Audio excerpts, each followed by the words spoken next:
Alright guys, so this is a homework video for one of my awesome clients who came to me with a little bit of back pain, okay? And she's done a really good job of working on some of the fundamental things that we talk about, like kind of expanding into our back, kind of getting a nice stacked position. And now we're going to start to reincorporate hinging, which is just bending over, kind of more of a deadlifting motion. So if the squat is straight up and down, okay, where you see kind of my butt just descending straight down. A hinge is the opposite of that. It's kind of a horizontal movement, whereas a squat is a vertical movement.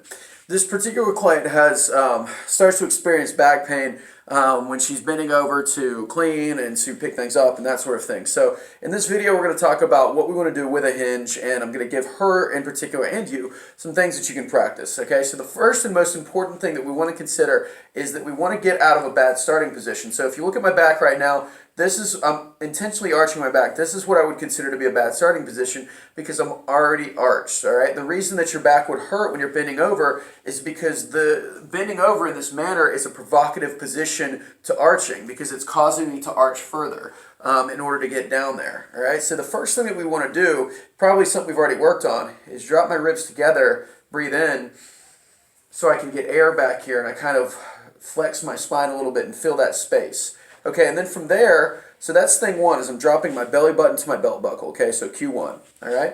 Q2 is I'm just kind of like digging my heels back so I feel hamstrings. Okay, these are the muscles that we're trying to target as we do a hinge or a deadlifting motion. Okay, from there, for the double leg hinge, what I want to do, kind of the first progression would be just like lean forward and reach until you feel a stretch in your hamstrings. Okay, these are the things that we want to do work. Okay, making sure that, again, keeping my abs on, I'm just going to stand up and squeeze those things and feel them pulling me back into position.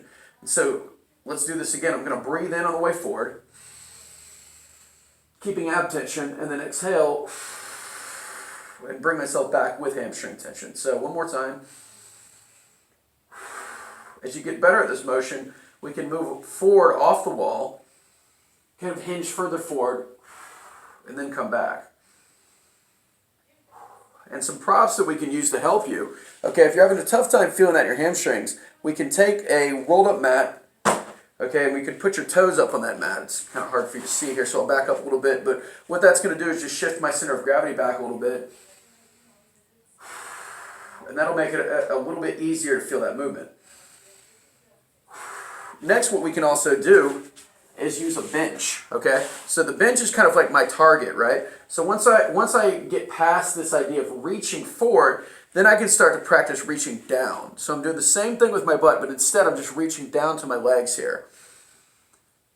The reason I like the bench is because the bench is kind of a stopping point. It gives you a target to drop down to. I'm getting the bench right near my knees, coming straight down, kind of tightening my arms, standing back up. So breathe.